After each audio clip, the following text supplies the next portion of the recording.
Patanjali vai dizer assim.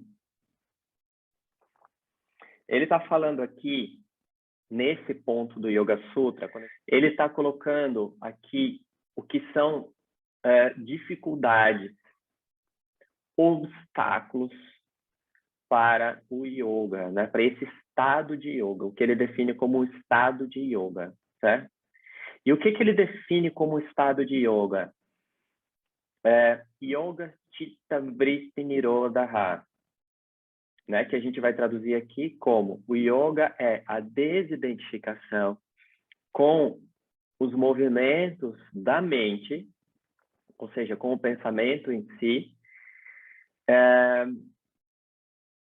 é só a desidentificação. No sutra seguinte, ele vai dizer: existe essa desidentificação porque existe uma identificação com algo mais amplo do que o pensamento em si.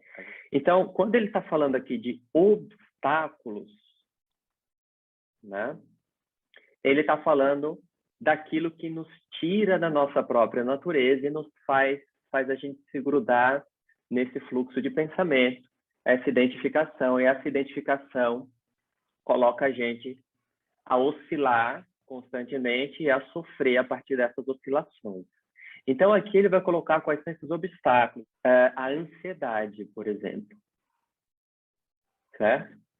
A ansiedade, ela se manifesta na nossa mente, e muitas vezes ela se manifesta primeiro na nossa mente, e depois ela se corporifica, né? A gente pode ter respostas, né, fisiológicas a essa ansiedade, tá? Então, vamos lá.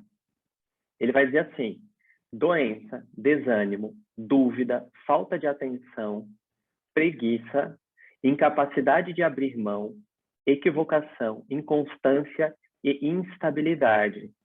Estes obstáculos produzem uma mente confusa. O que ele quer dizer com uma mente confusa? Quando a gente fala de ansiedade, né? Se a gente for falar de mente, corpo, ou só na mente, ou na mente já tomando o corpo,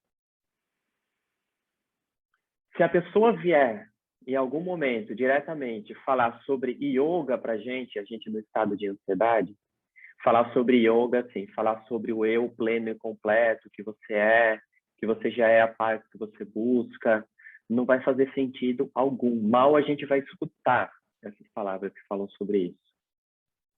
Mal a gente vai ter espaço para refletir, para meditar. Não é? Então, é isso que Patanjali está chamando aqui de uma mente confusa. Tá?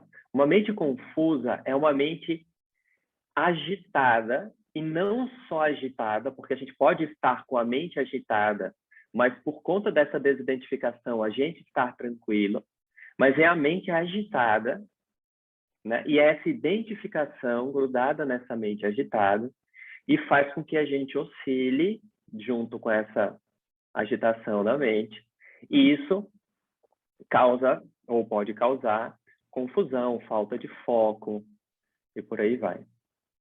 Então, isso tudo que Patanjali listou pode se manifestar na nossa mente e ser um obstáculo ao que ele vai dizer que é o objetivo do yoga.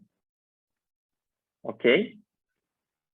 Então, por exemplo, uma delas, a gente coloca aqui a doença, ele colocou aqui a doença. A doença, muitas vezes, pode ser até o veículo que nos conduz ao yoga. Para muitas pessoas entram por esse caminho, tá?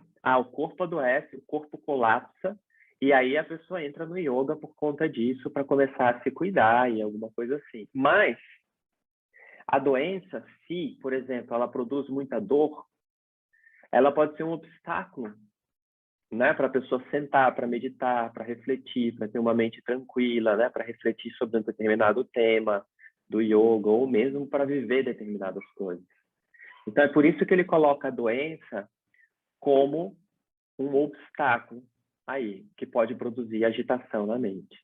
É isso, né? Ou seja, um corpo livre de doenças ou livre de dores mais facilmente, né? Tem mais espaço e mais possibilidade de reconhecer, né, um espaço na mente.